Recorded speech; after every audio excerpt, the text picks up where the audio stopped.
That's cool. We'll start on air. We got it. No All right, problem. How you man. doing there, sir? I'm doing well. How you doing, brother? Doing good, man. Doing good. Another Uh, week, man. Another week. Another week, man.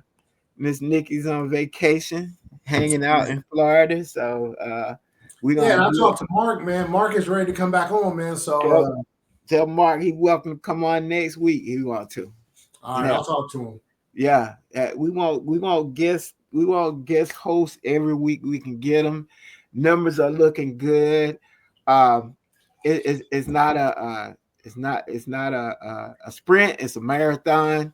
I looked at it the other day. We got 71 subscribers now. I mean, it went up 21 in last 2 or 3 months. Yeah, man. So Slowly but yeah, surely, man. We want to get yeah. we We want to get will. 10,000 views, man, and we want to get up to 500 subscribers, man. Yeah, That's the goal. exactly. We're well over 6,500 views. So I would like to get to 10,000 by December, Yep. beginning of next year. So we're gonna just keep pumping out stuff. We're gonna keep pumping We out stuff. getting we getting any comments and stuff, man? Anybody commenting No, on us? no real comments here lately. Uh, we did the segment on the prostate cancer. We got some people looking at that, but I think our biggest one lately, the night, I think we had like 90 some people look at that, was the Okay. one we did with Nikki or something. Okay. So we're gonna get out there, man, and what we're gonna do is we're gonna do some where we because it's taking Nikki a little while to get her show together. We're Right. gonna try to feature her on our show once or twice every now and then. And as well as Mark, whatever he wants to talk about, tell him come on, let us know what we're gonna do. This is what this show is all about, just talking about what normal people want to talk about every day that concerns the Black community. We don't mind talking about stuff that concerns all America, but our major concern is Black community. Yes, sir. Okay, so today I'm gonna let you tell us what we're gonna go over today, and then I'm gonna give y'all a little background on it. Okay. All right. So as usual, everybody, like we just discussed, man, we're trying to get our subscriptions up and our views up. But we are on social media. We are on YouTube. Almost immediately after our shows are up, we post shorts and the entire video up on YouTube. Check us out, comment, and we're on Spoutable. We are not on X. We have decided to move away from X and putting our content up there. We don't think that's a platform that we should be supporting. So you will not see our content on X. Spoutable is a very good alternative to X, and our content will be up on that. So we're going to talk about today. Do it now, or I'll hunt you down. Smash like. Do it. Can't forget that. No, So I go forgot. ahead. I'm We sorry. good. We good. We're going to talk about y'all's president's big, beautiful plan, and we're going to talk about Project 2025 and how it affects our community and affects Americans as a whole. So, Mr. Cox, you want to go ahead and get started? Okay, so I am going to talk about so it's called the One Big Beautiful Bill. I mean, I know it took him a long time to come up with that title because I know he didn't think of it on his own and everything. So, the One Big Beautiful Bill and how it relates to Project 2025. I had a clip with Elon Musk, but it's real long and I couldn't cut it like I want to. I think Elon Musk made our point better than, well, I ain't gonna say better than we can. He made our point as a whole. We're gonna try to break it down as it relates to our people, Black people in general. But Elon Musk said it himself is a disgraceful bill. This is coming from the Doge person himself. Yep. So he says a disgraceful bill, and he tell you why. Because it goes against everything that Doge stood for. So on one hand, with Project 2025, which Doge was the catalyst for, they did all the cuts and tried to do all the cuts and all the streamlining they could do, and then you come right back with this one big bill that added more deficit to the economy and stuff. So you got one side trying to cut the deficit, and then you got one side uh, um, adding deficit. So let's go over it real quick. This is a tax. The one big bill is a tax and spending bill championed by Donald Trump. It includes over $5 trillion in tax cuts, making his 2017 tax cuts permanent. The bill also introduces new tax breaks, spending cuts, and changes to national security policy. It has been met with polarized reactions, with supporters praising its economic benefits and critics calling it extreme. Okay, Project 2025, we're going to revisit that. We had a couple of shows about that earlier in the year. Uh, this is a policy blueprint led by the Heritage Foundation, aiming to reshape the federal government. It proposes firing thousands of federal workers, rolling back civil rights protections, and implementing conservative policies on issues like abortion, LGBTQ plus rights, and diversity initiatives. While Trump has publicly distanced himself from Project 2025, some elements of the initiative, such as tax cuts and changes to healthcare, are reflected in his bill.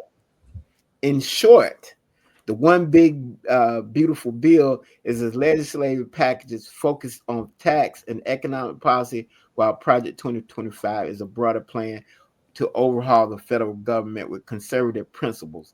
Some aspects of Project 2025 align with Trump's bill, but they are separate initiatives and different scopes and goals. So there you have it. That's the basis behind uh, Project 2025 and one big ugly bill. So I guess the first question I want to ask you today is, let's see, how can you tell me how those two things align, and then we'll talk about how it does not align. Okay. You mean the difference? You mean the bill and And, Project and 2025? 2025, how did they align? First of all, I think that's the easy one because they don't align that much. So, Yeah, I but mean, I think it's. I mean, it's this is the standard mumble jumble of conservatives for the last 50, 60 years. This is what they always say, is that, it's a trickle down effect, is what they claim, which is never works. We know it never works. Giving tax breaks to big corporations never creates economic growth in the United States. It just doesn't. It never has, and it never will, because there's no regulations, there's no requirements to state that with these tax bills, with these tax decreases or tax breaks, that you have to hire a certain amount of people, that you have to create a certain amount of jobs in the economy. So if I'm a businessman, let's say I own, ABC, which is a logistics company, and you give my company, $100 million in tax breaks. Okay, I'm going to take the majority of that money, anywhere between 75 to 80% of that money, and I'm going to pay my investors, because that's what they bought into my company. They bought into my company to make money. So I'm going to put 75 to 80% of that back into my investors. It's not going to go into the economy. It's going to go into 10 to 12 people's pockets, right? 15% of that money is probably going to go into making my product better, which is going to make me more money because I'm going to be more efficient, right? 5%, maybe 5% of that I'm going to put into my employees, put it into retention, put it into finding new people to come work for me. So you get $100 million, and maybe $5 million of that $100 million is going to be put into creating additional jobs, or bringing in retaining people, giving them bonuses and stuff like that.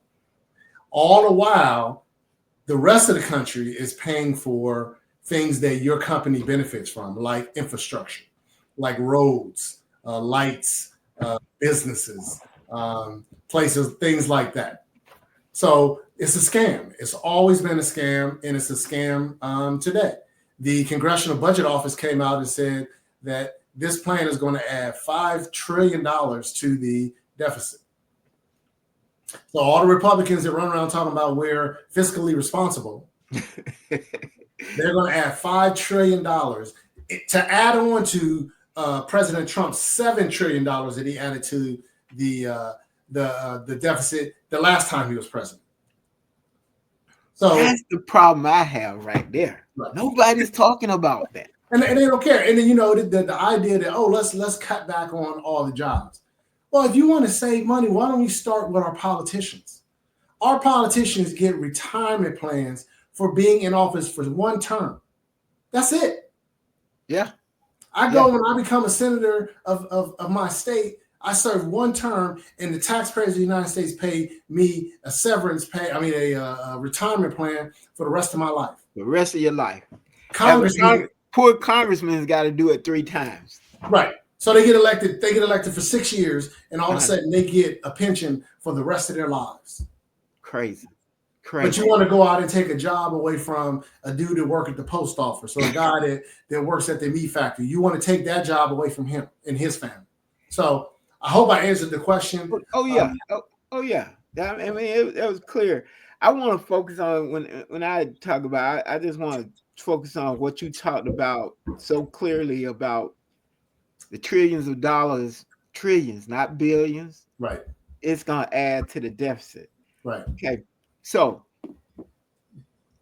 the math, and Rand Paul said the math is not mathing, and I'd like to say that because with all the cuts you saw with Doge, it only cut millions of dollars, maybe a 1 or 2 billion. Right.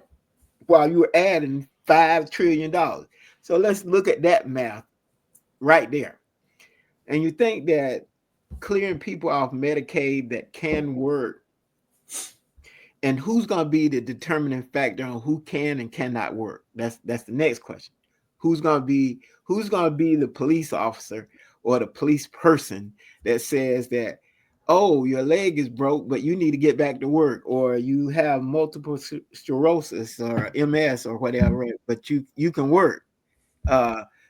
You have stage 4 cancer, but you can go to work, So who's going to do this? It's just what they're talking about is just unattainable goals, and they're messing with the wrong stuff while trying to cut millions and billions of dollars and then adding trillions of dollars to the deficit. All they're doing is making American people miserable on a daily basis. They're making them miserable. People are worried about their pensions. People are worried about how they're going to get health care. People are worried about just Donald Trump opening his mouth every day, because when he opens his mouth, he spews out bullshit every day. Right. So that's just my opinion, but it just don't make no sense to make American people miserable on a ruse, saying that we're going to cut the deficit and we got to stop spending, when in actuality these tax cuts is spending trillions of dollars. It just don't make no sense. You cannot run a country without taking in money, and taking in money from the poorest people is not going to get it done. It's just not going to get it done. And that's the main thing I wanted to kind of hone in on that. Civil rights organizations are going crazy because it hurts these type cuts and everything. It hurts the least of people. People that are making a less amount of money. You and I have got friends that have been affected by the cuts in the federal government. I mean, they've uprooted families and everything, sure. And it's just not for nothing. Because if you look at how much money Doge saved, it's a drop in the bucket. Well, see, I won't say the reason I won't say is for nothing is because this is what the millionaire and billionaire class in the United States wants. They don't like for people to go out and get educated, to get experience in their job, to become good at what they do. Because when you do that, you become marketable, and you have the ability to negotiate salary, negotiate what you get when you work for somebody, negotiate your work environment. That's all done when you gain experience and you educate yourself. They want a populace that doesn't have that, so they can basically tell you this is what you're going to do. Amazon, Elon Musk and his people, these companies want people who don't know their worth, so they don't have to pay it. Mm-hmm. So they can get people who are highly educated, highly experienced, very good at their job, and they can get them for a low salary because that's profit for their stockholders. You see what I'm saying? So Yeah. if you get somebody like me that makes, somebody like me that has my experience, and you say, my experience and my education demands, $190,000 a year to do what I do, right? But if you can get me for $90,000, that's $100,000 less that you have to pay, which goes to the people who your stockholders or people on your board. Mm-hmm. It goes back into the stock market. You buy more shares of your own company. That's what you want, which is why all those people they terminated from USAID. USAID was paying what? What were we spending annually? What, 40, 50, 60 million dollars, even if it was $100 million. Right. For an agency that prevented us from going to war. People think wars are non-expensive. Wars are very expensive. When you have to go out and send troops overseas, do you know how much it costs for us to send 500,000 troops from the United States to the border of Iraq? And all the equipment that comes with them, all the supply chain stuff that we have to do, it's expensive. So we didn't save any money by cutting out USAID. We're not saving any money by cutting back on FEMA. Do we think by cutting FEMA, all of a sudden there are not going to be tornadoes, hurricanes, flooding? That's not going to happen anymore? Come on.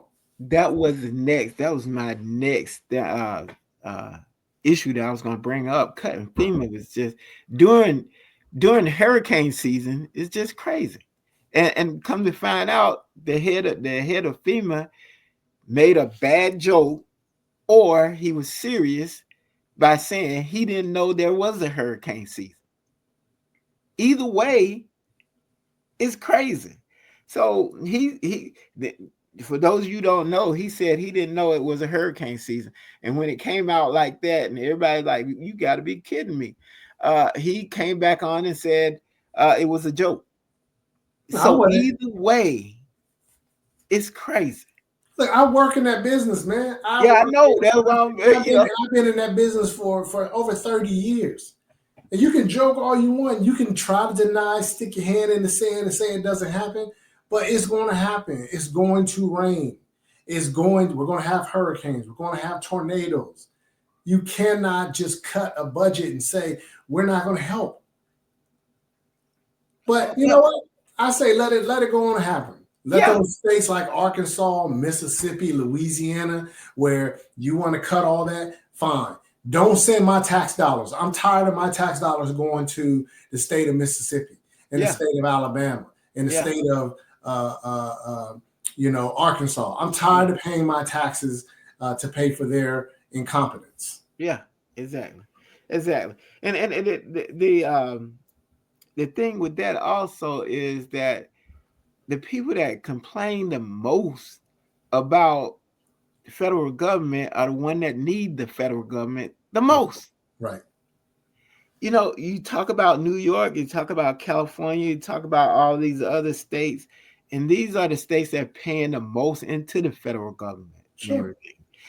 You got Florida and Texas that pay a lot in the federal government. They get so much money back from the federal government, they don't even charge state taxes. So, but that's why. That's my point. That's why. Yeah, my opinion is that any state that says we don't have state taxes, you don't get any money from the federal government. Exactly. You don't get any money from the federal government. If you don't want to charge taxes for the people that live in your state, fine. Then the government's not going to make you whole. Exactly. That's Florida. It really, if people would sit down and actually think about some of these things, I think they would be smarter about it, but they don't want to sit down and think about it. Those are oxymorons and stuff. Here's the thing, Tony. People think of it. It's just that people that live in blue states, we understand. We go, you know what? We're a union. We recognize that we should be helping everybody in the United States. It's those people that live in those conservative states that are welfare queens or that are the ones that are acting as if it's not an issue. Yeah. Arkansas is one. You got one of the biggest big box stores in the country, Walmart, that's based out of Arkansas. Why are they based out of Arkansas? There They ain't ain't shit paying in no Arkansas. taxes. There's nothing in Arkansas. Yeah. But they're based out of Arkansas because there's no taxes. Exactly. Yeah. So Arkansas allows Walmart to come in there and pay no taxes, state taxes, and then they go with their hand out begging the federal government from places where we live that are blue states, and we got to go pay for Arkansas. Exactly. It's ridiculous. It is really ridiculous, and it just goes to show you that I just don't think that we as American voters are thinking. I think like you and I talked about, people vote with the way they feel instead of voting being smart voters and stuff. So I'm just wondering how much longer can we hold off Donald Trump and all these initiatives? And that'll take me to our next question. Uh, next question is, do you believe the American people can hold these changes off? Or is the better question, do we believe that, do we have the wherewithal to deal with what he throws at us every day almost? Yeah, I mean, I've said this before, and I mean, I think there's going to have to be some hard decisions within the Black community. And I think those decisions say that we're going to have to say, you know what, this is about us. And we need to do what's right for Black people in this country. Black folks have always been saying, you know what, we're going to bring you into our tent. You know, we don't want people to be treated similar to what we were treated like. We're willing to accept people into our community. I think we need to stop that. I think that we need to start looking at politicians and say, what are you going to do for our community? Because everybody else does that. Everybody else does that with the exception of us.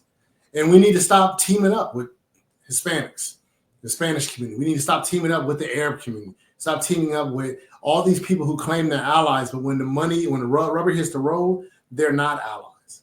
Our people did it. Our people did this from 1865 up until pretty much 1965, where we said we're going to focus on us. And politicians that don't focus on us, that don't try to do things for us, we're not going to worry about them. We're going to focus on our community. We're going to build our community. We're going to shop in our stores. I mean, I think I said at the last meeting we had is that, you know, I look at the Nation of Islam. The Nation of Islam sells a lot of stuff. They have communities and stores where they sell stuff that we can buy. I mean, you can't say we're gonna boycott Target and then go buy something from Walmart. They're the same. There's no difference between Target and Walmart. So if we want to boycott Target, let's boycott them, and let's go to places where people look like us, and we buy their materials until we can gain the power to be able to go to the table with some of these companies and say, you're going to do what we want you to do, or we're going to not buy your product. I've always thought, you know, what would happen if all these billionaires and millionaire Black people that we have would just say, we're going to build our own Walmart. Let's get together and let's do our own Walmart. But see, it doesn't need to be them. It could be us. We as a community have way more money than any so-called billionaire millionaire and billionaire in the Black community. What does the infrastructure what does a infrastructure like that look like? Because it's got to be a big lift because you got so many people involved in so many different areas. Do you get a central leader that's got the idea of how to pull this thing together, or you let communities? That's the Messiah complex, and Black people should learn that from everybody that's been assassinated over the last 200 years in this country. That's done. Well, what I'm talking about is pulling together a infrastructure that can give the people the know-how on how to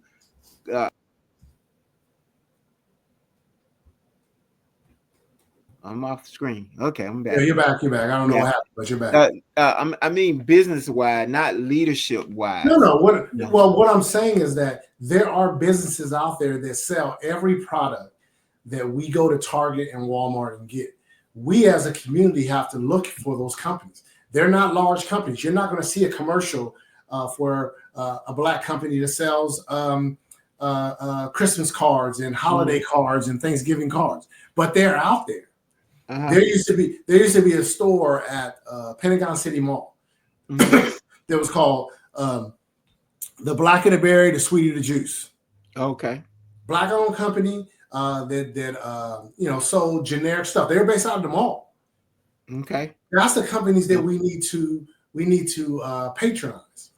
There are black companies out there or smaller companies that sell meat and vegetables and food that we can go and buy from. But it requires us to make some sacrifices, which means you are going to have to drive more than 5 minutes. Instead of going to a Walmart, you're going to have to drive a little bit further to go and patronize the store. You may have to pay a little bit more money. They're smaller stores. They don't have the big box stores. They can't make the stuff cheap. But you can do that. That's going to take a commitment from our community in order to be successful. We did it in the 30s and 40s when we had our own communities, we had our own stores, we had our own businesses. We need to do that. And I'm not saying that we should segregate. That's not what I'm saying at all. Right. But what I'm saying is we have to start investing our money and our time into our own community so we can build businesses that we can be proud of, where we get enough money where we go and build a movie set, disregarding Tyler Perry, but building a movie set where we can make movies that make our people proud. Mm-hmm. We gotta start spending money in grocery stores where, we go to the grocery store and you don't see a bunch of candy and processed food, where we go to a store where we start seeing real food, where we can feed our children and feed our kids and our families in good foods. We are sometimes lazy. And I put myself in that category. Yeah. Oh, it's yeah. It's easier for me to jump in the car, drive 5 minutes up here to Walmart and get everything I need in one trip, as opposed to going to 3 or 4 different stores that might be in my county and buying the same stuff. So I don't know if I answered your question, but go ahead. No. I don't think it's a real solid answer to it. What I think it is a conglomerate of different ideas that come together to come up with a strategy. Pretty much. Yep. It ain't like you said, it's not going to be that one person that say, hey, this is what we're going to do. This is how we're going to do it. This is what it is. It's got to be a whole group of people, even if it's not the billionaires and millionaire black people. We do have to get the funding, and those people can be allies of us if they see fit. It just seemed like that the more billionaire and millionaire black people we have, it just seemed like they've reached a point where we can't reach them anymore. Even if they're given to the community, we don't know that they're given to the community, and that's a noble thing. But I do believe that if you want young kids and children to act like you got to show them what you are doing. You know what I'm saying? If you're Michael Jordan and you're building medical facilities in needy communities in North Carolina and South Carolina, if you're doing this, you need to let it be known that you're doing this so that people can see that there's help and there's different ways you can help and stuff. That's just what I'm saying. People can't you can't imagine what you don't see. Well, I agree. Well, I agree with that. I mean, the reason I'm not going to put it on because I always tell I don't tell people what to do with their money. Yeah, but I think for our community it was never about money, because when our people came out of slavery and bondage, we didn't have any money, but it was always about recognizing that what you do, how you act, is important to the overall image, and that's what I think was what we lost. Mm-hmm. Is that we got people who are more focused on money, and I always, it's funny, I should say this because my brother and I were talking yesterday about, people always they misquote the saying that people say, which is money is the root of all evil. That's not true. That's not the quote. That is not the quote. The quote is the love or the worshiping of money is the root of all evil. There are lots of people. God has provided people throughout the history of this world with money and having lots of resources. God has never said that money is going to be your downfall. But if you worship it or you love money more than you love people, the human being, then you're going to have a problem. And I think that we as a community need to get back to that. We have people out here that are willing to do anything for money, anything, willing to debase themselves in any way, shape, or form in order to get money. And then when they get that money or have the availability of that money, they don't do anything with it. Yeah. And that's what I'm talking about. Yeah. Okay. And I can agree with that. And we're not going to beat that dead horse to death. So we got, I think we got the basis of what we want to talk about with these two things. And Project 2025, Donald Trump has done, and this is the only time I'm really going to commend him. He's done an excellent job of implementing most of the things that he wanted to do with Project 2025, even though they're temporary fix and stuff.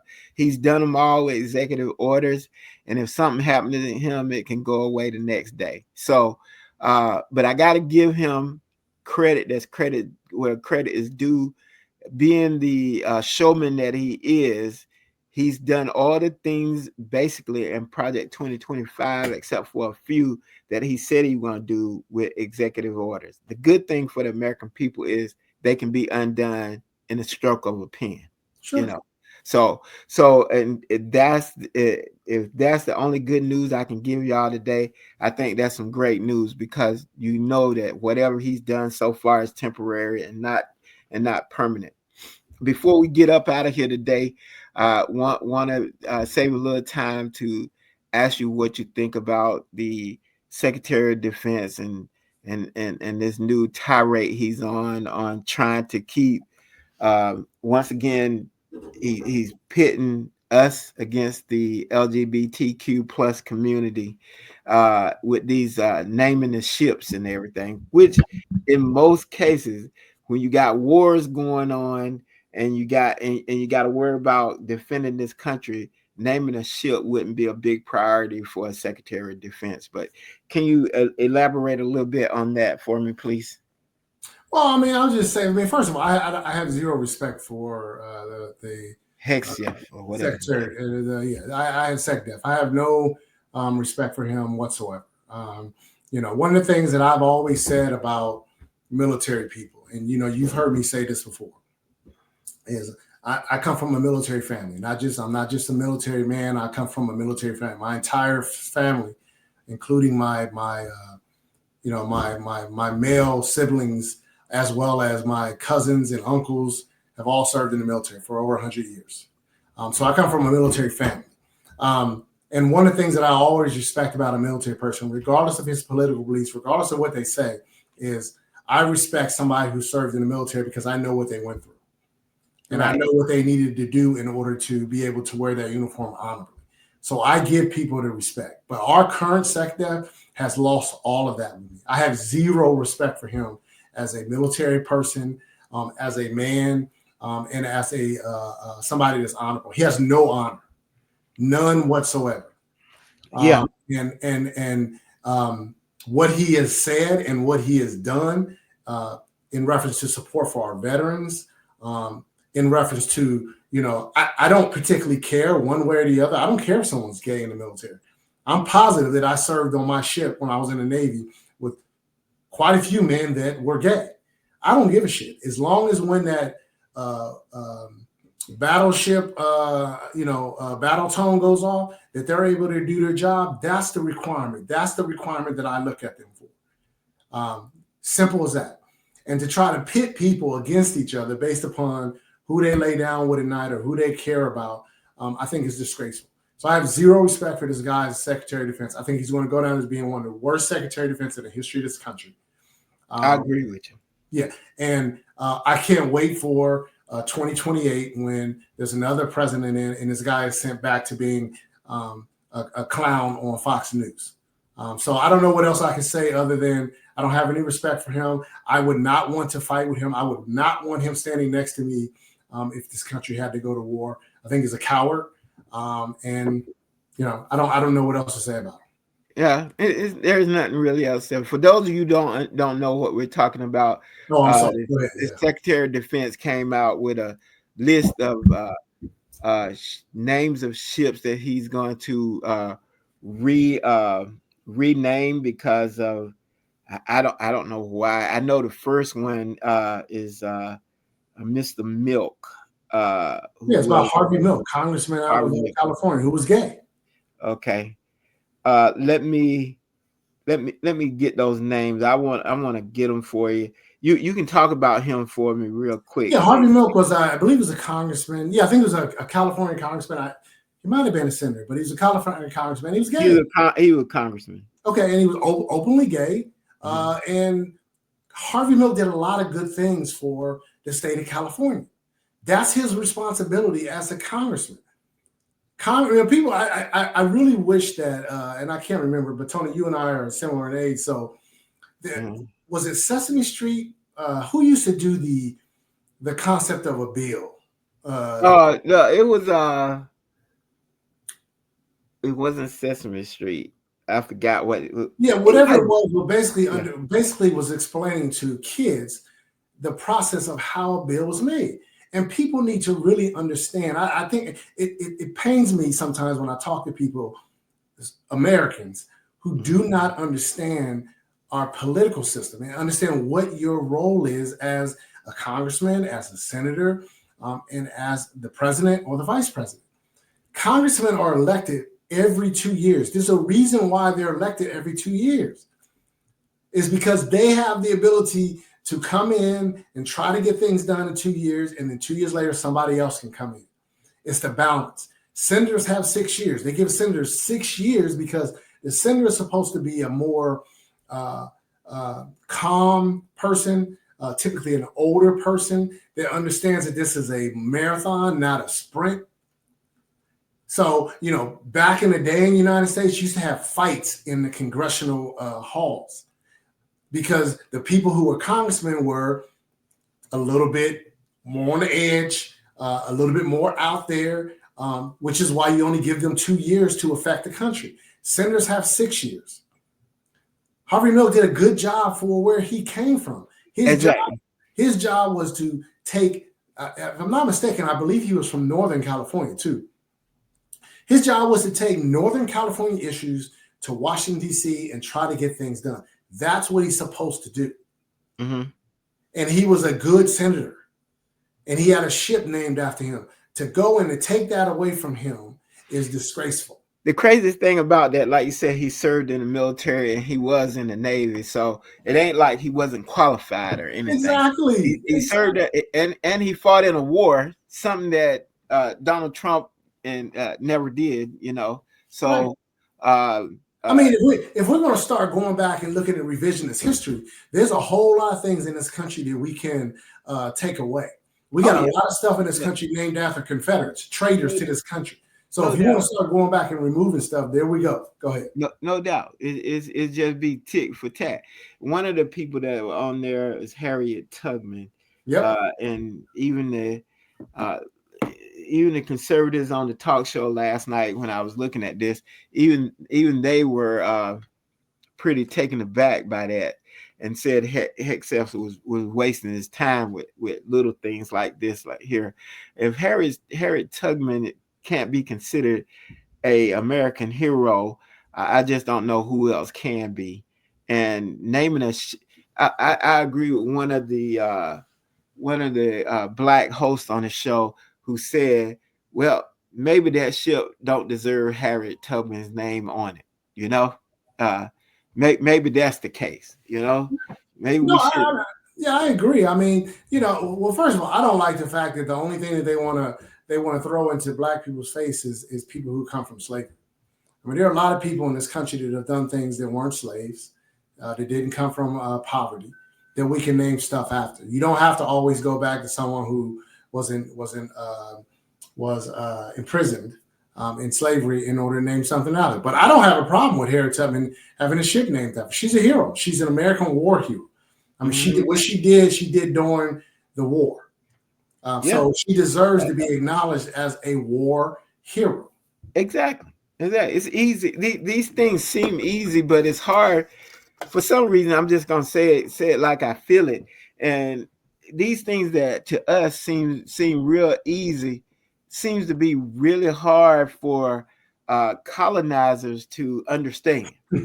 I just think their brain explode when somebody of a different race or a different mindset is recognized. So I think their brain just explodes. I don't know. I think it's this, and I've said this before, and I say this all the time. Really, is that I don't think it's that their head explodes. I just think that there are people in this country that do not want to compete, and that's what it's about. It's about competition, and they don't want to compete. When the playing field is level, there are a lot of people on that side of the house who cannot compete. And when they start to see it go away from them, they want to change the laws, change the rules to make it easier for them. Now, there are some out there, and there are lots. I have lots of white friends, and I study a lot of white folks that are very smart and have been successful. But there are a lot of them out there that cannot compete. When the playing field is even, and no race is not considered, ethnicity is not considered, historical stuff is not considered, they don't compete, they lose. So they want to change the rules to make it more beneficial to them or people who share their reflection to be successful. And I don't understand that. If the idea is that we want the best and the brightest in the United States to be successful, you can't tell me that the only people in the United States that are the best and the brightest are white people. You can't tell me that. I will not believe that. I never will believe no, they don't believe that either. That's why they keep changing the rules. Exactly. So, they don't believe it either. That's why they keep changing the rules. I think we wasted enough time on that nonsense. I agree. I wouldn't say that we wasted the time, but it just seems like it's just not smart, man. It's just not smart, you know? So anyway, last thing I want to say, and then you can say anything you want to say because we're right on time tonight, is I want to give kudos out to Ukraine for keeping up a fight and not being deterred by the naysayers and not being let down because America don't have their back like they had them. It's just like having somebody fighting a bully and you got and your best friend say, I got your back. Come on, go on in there. I got your back. If something happens. And then all of a sudden your best friend leaves your back. You know, and say, well, you're on your own. Y'all been fighting too long. I don't want no more of this, you know? So I just think that once again, our colonizing ways in the United States shows that when stuff get a little too tough, we want to back out or we change our mind about something and we leave our friends out high and dry, you know? So that's my little piece for tonight. So, well, I'm not going to add more to that. Just say you're 100% right. And I'll say to my Ukrainian brothers and sisters, hold the line. Hold the line. Just keep fighting, hold the line. That's all I'll say. Yeah. Okay, then. Nothing else. We had a good show tonight. Thank you, sir. I appreciate it. Let them know what they can do and everything. Yeah, there's a thing. Yeah, like I said at the beginning, man, we're on Spoutable. Please go to Spoutable, man. Hit us up. Subscribe to our channel, man. That helps us. We are trying to get to 10,000 views, man. Please view our channel. Comment. We'll answer all your comments as long as they're reasonable. And check us out, man. We're looking to get on Spoutable and some audio channels, so watch out for that. And hey, Tony, it's always good to hang out with you, man. We appreciate it. Okay, man, I really appreciate it. Like I said, this is a positive show. We try to be positive. We tell you what our opinion is and try to make it relate to the Black community, and we do the best we can. So we appreciate all your views and everything. Now, or I'll hunt you down. Smash like. Do it now. Okay. Thank you, sir. Appreciate it. We'll see you, man. See you soon, okay? Yes, sir. I'll be visiting y'all sometime in the June, first of All right, July. well, let me know when you come up, man. We'll get together this time. We're gonna get together sooner or later, okay? All right. I'll talk to you soon, man. Yes, sir.